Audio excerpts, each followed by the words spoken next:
तो आज अपन कंटिन्यू कर रहे हैं प्लांट डिजीज। और प्लांट डिजीज क्या होता है, जैसा कि मैंने पहले बता चुका हूँ। Plant disease is a process और mechanism where a physiological activities is altered as a result of infection of either bacteria, fungi और एनी माइक्रोब्स। तो किसी भी माइक्रोब्स के संक्रमण से अगर किसी जीव में इसकी भौतिकीय या फिजियोलॉजिकल जो दशाएं हैं वो परिवर्तित हो जाती है, उसको बीमारी कहते हैं, रोग कहते हैं। अब इसमें किसी भी जीव पादप में अगर किसी भी जीवाणु या विषाणु का संक्रमण होता है तो संक्रमण के परिणाम स्वरूप उस जीव की आकारिकी एवं कार्य की anatomical structure as well as morphological structure दोनों भी बदल जाते हैं। हो सकता है मॉर्फोलॉजिकल स्ट्रक्चर में चेंज हो सकता है एनाटॉमिकल स्ट्रक्चर में चेंज हो सकता है दोनों में ही चेंज हो। और जो वो परिवर्तन आता है उसके उसके आकारिकी में और कार्यकी में, उस परिवर्तन को ही सिम्टम कहा जाता है, लक्षण कहा जाता है। तो पौधे में जब मुख्य रूप से कवकों का जो संक्रमण होता है तो उस कवकों के संक्रमण के फलस्वरूप उसमें कई तरह के लक्षण प्रदर्शित होते हैं, लक्षण दिखते हैं। तो वो कौन कौन से लक्षण हो सकते हैं जो एक कवकों के पादपों में संक्रमण के दौरान उत्पन्न होते हैं? तो कई तरह के लक्षण पादपों में दिखते हैं। उनमें से मुख्य रूप से ये लक्षण है, और सबसे उनमें से पहला होता है मिल्ड्यू।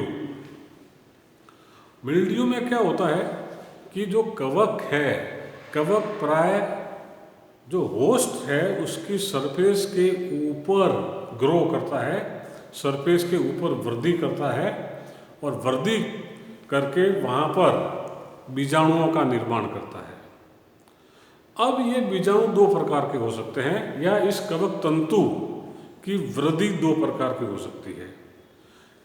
एक तो यह कवक तंतु है जो उस सरफेस पर रुई के समान दिखता है।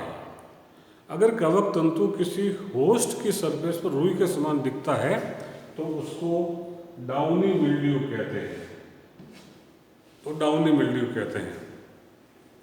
और अगर कवक होस्ट की सरफेस पर एक पाउडर नुमा बीजाणुओं का निर्माण करता है, पाउडर नुमा बीजाणुओं का निर्माण करता है, तो उसको पाउडरी मिल्ड्यू कहते हैं। पाउडरी मिल्ड्यू जैसे एल्बुगो से होती है वाइट रस्ट, तो ये पाउडर नुमा संरचना बनती है होस्ट की सरफेस पर। तो मिल्ड्यू दो प्रकार का होता है, पाउडरी एंड डाउनी। डाउनी को कॉटनी मिल्ड्यू भी कहते हैं, कॉटन नुमा संरचना बनती है। दूसरा सिम्टम है रस्ट। रस्ट प्राय पक्सिनिया या अस्टिलिगो के संक्रमण से फैलता है। और रस्ट में क्या होता है, या तो जो पौधे का तना होता है या पत्ती होती है उस पर काले, भूरे या पीले रंग की धारियां बन जाती है, या धारियों के रूप में क्लेमाइडोस्पोर या बीजाणु व्यवस्थित रहते हैं।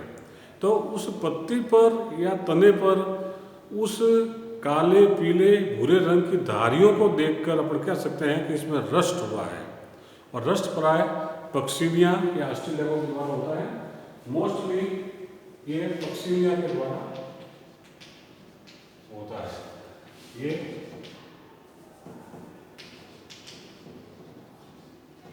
एल्बुगो के द्वारा होता है, ये अस्टिलिगो के द्वारा होता है। तो रस्ट में जो प्लांट की होस्ट सरफेस है, वो चाहे तना हो चाहे पत्ती, उस पर लंबी स्ट्रिक या स्ट्राइप ब्राउन, ब्लैक और पेल कलर की दिखती है, उसको रस्ट कहते हैं। दूसरा होता है स्मट। स्मट में क्या होता है, स्मट प्राय जो फ्लोरिंग पार्ट है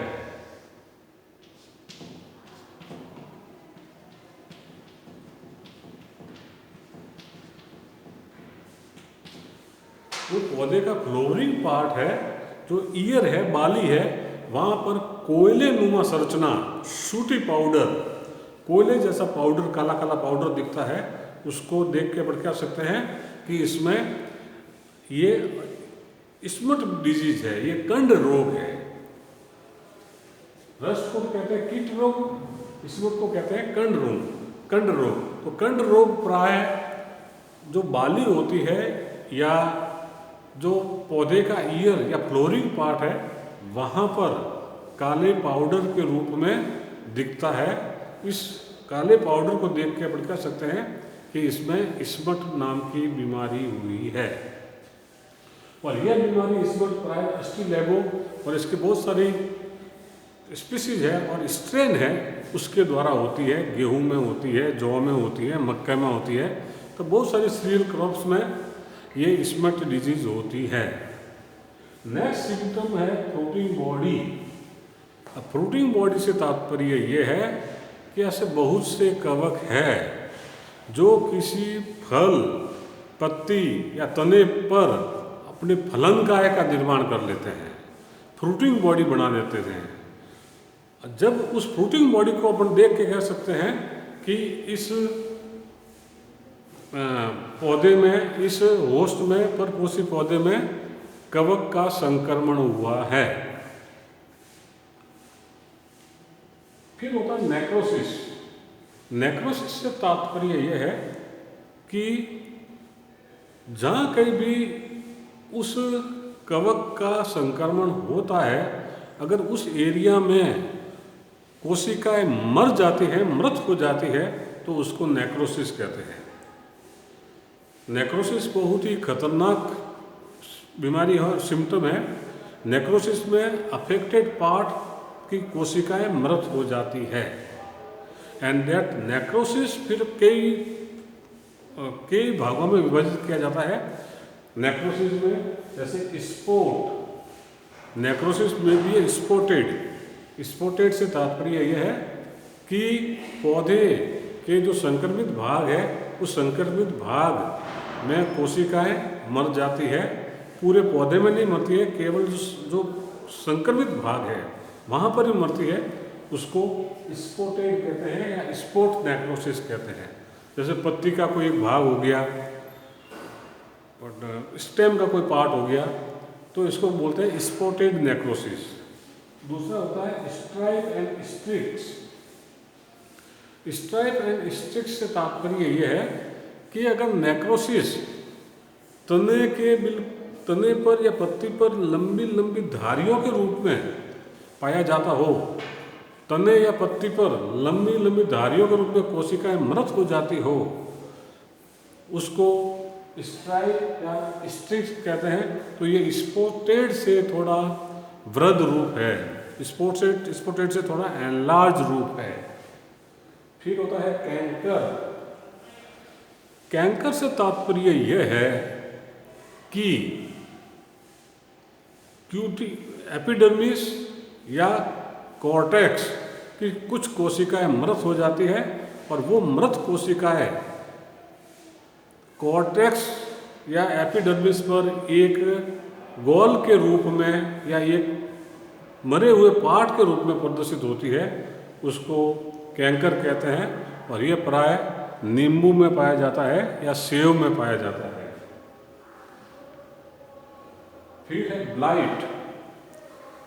ब्लाइट से तात्पर्य यह है कि जिस पौधों में ब्लाइट रोग हो जाता है तो वो वाला भाग जला हुआ प्रतीत होता है।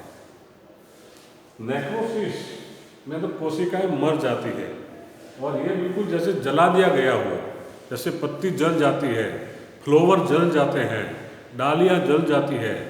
तो जो ऐसी कंडीशन जिसमें पौधे को अपन पर्याप्त मात्रा में पानी दे रहे हैं, खाद दे रहे हैं, फिर भी उसकी कुछ पत्तियां, डालियां ऐसे प्रतीत हुई हो जैसे उसको जला दी गई हो या जल गई हो, उसको ब्लाइट कहते हैं। Blight, late blight of potato. Late blight of potato phytophthora infestans से होता है। तो उसमें पत्तियां हैं, डालियां हैं या फ्लोरल पार्ट जला हुआ प्रतीत होता है। फिर है डैम्पिंग ऑफ। डैम्पिंग ऑफ में क्या होता है, डैम्पिंग ऑफ में पैथोजन का संक्रमण पौधे के प्राय बेसल पार्ट, जो पौधे का भाग जमीन से जुड़ा हुआ है, वहाँ पर इस पैथोजन का संक्रमण होता है। पैथोजन का उस जमीन के जुड़े हुए भाग पर संक्रमण होने से वहाँ की कोशिकाएं मृत हो जाती है और कुछ कमज़ोर हो जाती है, जिससे पौधा वहाँ से कमज़ोर होने की वजह से भार सहन नहीं कर पाता है और ज़मीन पर गिर जाता है। उसको बोलते हैं डैम्पिंग ऑफ। तो डैम्पिंग ऑफ का संक्रमण कहाँ होता है, जो पौधे का जो बेसल पार्ट है, जो ज़मीन के संपर्क में है, वहाँ पर ये संक्रमण पाया जाता है और इस संक्रमण से पौधा है वो ज़मीन पर गिर जाता है और अल्टीमेटली पूरे पौधा नष्ट हो जाता है। उसको डैम्पिंग ऑफ कहते हैं। फिर है हाइपरट्रॉफी। कुछ पौधों में क्या होता है कि संक्रमण के फलस्वरूप जो अफेक्टेड सेल है उस सेल का साइज बढ़ जाता है, सेल कोशिका का आकार बढ़ जाता है। तो किसी संक्रमण से कोशिका के आकार को बढ़ना, सिर्फ आकार को बढ़ना हाइपरट्रॉफी कहलाता है। पौधे का जो अफेक्टेड पार्ट है, जो अफेक्टेड पार्ट फूला हुआ लगता है, वो फूला हुआ क्यों लगता है, क्योंकि वहाँ पर पाए जाने वाली कोशिकाओं का आकार बढ़ गया है। दूसरा है हाइपरप्लेशिया। हाइपरप्लेशिया में जो अफेक्टेड पार्ट है, वो अफेक्टेड पार्ट फूला हुआ तो लगता है, लेकिन वो भाग क्यों फूल जाता है, that is because of a vigorous cell division. उस अफेक्टेड पार्ट में अंधाधुंध कोशिका विभाजन हो जाता है। उस संक्रमण के परिणाम स्वरूप कोशिका में ऐसा कोई ट्रिगर काम करता है जिससे उसमें कोशिका विभाजन को वो प्रेरित करता है, जिससे अनगिनत कोशिका विभाजन हो जाता है। जब अनगिनत कोशिका विभाजन होते हैं, जिसके परिणाम स्वरूप असंख्य संख्या में कोशिका बनती है, और जब असंख्य कोशिका बनती है तो वहाँ का वो भाग फूल जाता है। उसको हाइपरप्लेशिया कहते हैं। तो there is difference between hypertrophy and hyperplasia. Hypertrophy is because of enlargement of cell, whereas in hyperplasia the swelling is due to a cell division or due to increase in number of cell। ये दोनों में अंतर है। Hypertrophy में कोशिकाओं की संख्या में बढ़ोतरी नहीं होती है, हाइपरप्लेशिया में कोशिका की संख्या में बढ़ोतरी होती है। तो ये डिफरेंस है हाइपरप्लेशिया एंड हाइपरट्रॉफी। तो ये है कुछ सिम्टम्स। मिल्ड्यू पाउडरी एल्बुगो से होता है, डाउनी कॉटनी डाउनी और बहुत से कवक से होता है, रस्ट टॉक्सिनिया से होता है, स्मट अस्टिलेगो से होता है, कई में प्रोटीन बॉडी पाई जाती है, नेक्रोसिस तो कोशिकाएं मर जाती है, उसको नेक्रोसिस कहते हैं, may be spotted strike canker blight. Damping off hypertrophy and hyperplasia. Hypertrophy and hyperplasia में डिफरेंस पता होना चाहिए। और डैम्पिंग ऑफ जो पौधे का जो जमीन से जुड़ा हुआ भाग है, वहाँ पर संक्रमण होने से पौधा नष्ट हो जाता है। तो ये कुछ जनरल सिम्टम्स है पादपों में, जो एक कवकों के द्वारा या बैक्टीरिया के द्वारा होते हैं। प्लांट डिजीज जो पादप रोग है, उसमें जनरल सिम्टम पाए जाते हैं, जनरल लक्षण पाए जाते हैं। तो ये है पादप रोग के कुछ लक्षण।